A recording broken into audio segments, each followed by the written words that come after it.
Jones was born Benjamin Lewis Jones on August 30th, 1941, in Tarboro, North Carolina, and his life eventually became one of those unusual American stories in which Hollywood, politics, Southern culture, family, controversy, and television history all collided in the same person.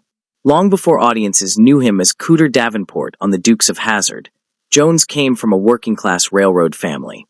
His father worked as a railroad section foreman, and after the family moved to Virginia, Jones grew up near the docks in Portsmouth.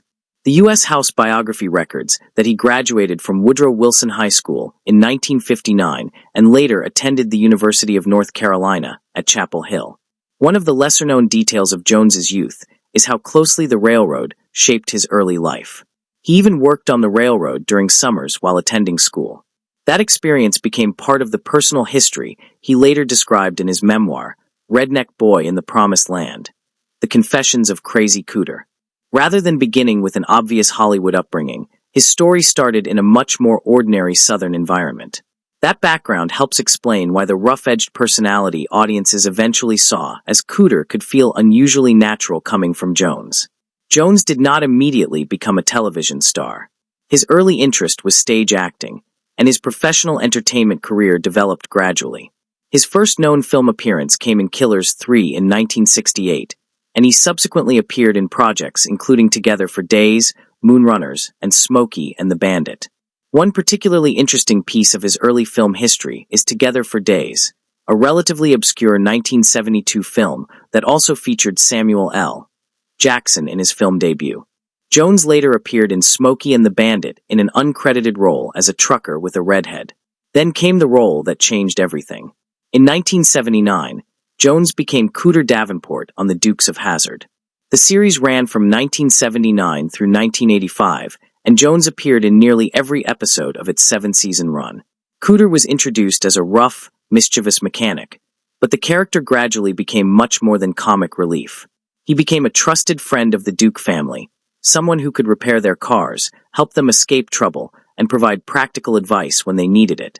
What makes Jones's story particularly unusual is what happened immediately after his television success.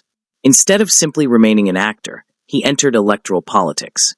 He first ran for Congress in 1986 and lost to Republican incumbent Pat Swindle. 2 years later, however, Jones returned to the race and won. He became a Democratic representative from Georgia's 4th Congressional District, serving from January 3, 1989 through January 3, 1993. The official congressional record confirms that he served in both the 101st and 102nd Congresses. That political transformation was so unexpected that his opponents sometimes used his Hollywood past against him. Jones, however, understood the absurdity of the situation and sometimes turned it into political humor. His unusual journey from actor to congressman became one of the reasons he remained memorable even outside entertainment circles.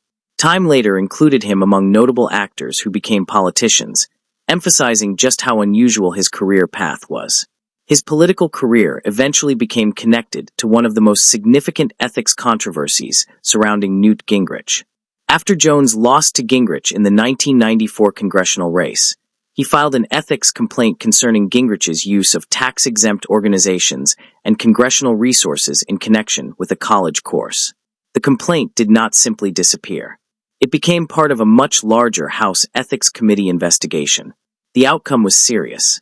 In January 1997, the House voted 395 to 28 to reprimand Gingrich, and the ethics process required him to reimburse $300,000 connected to the investigation. Official congressional records identify Jones's 1994 complaint as the beginning of the case that eventually produced the reprimand.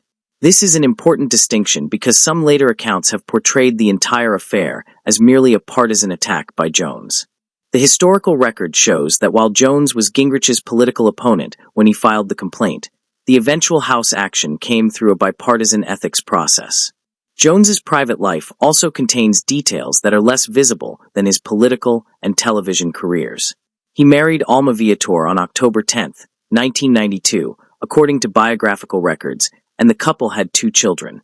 His children are identified as Rachel and Walker Jones. His marriage to Viator lasted until his death in 2026, making her his surviving spouse and the person who publicly announced the circumstances of his final hours. Jones's connection with Alma was also professional as well as personal.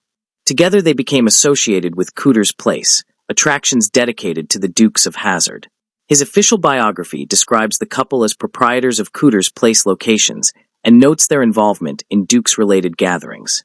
Jones also developed Cooter's garage band, allowing him to continue performing and connecting with fans long after the original television series ended. Perhaps one of the strangest pieces of Jones's later life story is where he lived. Biographical accounts describe him as living in a log cabin in Virginia's Blue Ridge Mountains that predates the American Revolution. That detail creates a striking contrast with the Hollywood world that made him famous. Instead of spending his later years entirely inside the entertainment industry, Jones became associated with a historic rural setting and a physical connection to the Southern heritage that had influenced much of his public identity. There were also long-running controversies surrounding Jones's views on Confederate heritage and the Confederate battle flag. These are sometimes repeated online as rumors, but they should not be presented as rumors when documented statements and affiliations exist. Jones was associated with Confederate heritage organizations and defended the continued cultural discussion of Confederate symbols. At the same time, accounts of his life also describe his involvement in the civil rights movement during the 1960s and his admiration for Martin Luther King Jr. Those seemingly conflicting parts of his public identity became an important feature of his later reputation. That contradiction is one reason Jones remained difficult to reduce to the simple image of Cooter. His political identity changed over time, his public positions generated controversy, and his Southern cultural views sometimes placed him in arguments that went far beyond entertainment. Claims circulating online about him should therefore be separated carefully. Documented affiliations and public statements are factual.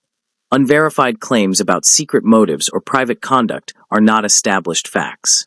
His career also did not completely disappear after Congress.